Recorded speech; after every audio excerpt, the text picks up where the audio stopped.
I'm going to listen to the various 5 sides that we listened to. Now I'm going to change and use the bell of the stethoscope. So you have to make sure you change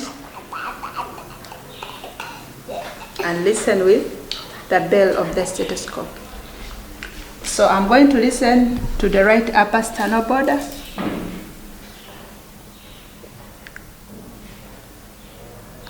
I'll move to the left upper sternal border. I'll move to the low left sternal border. I'll listen at the apex. Then I'll move under the armpit.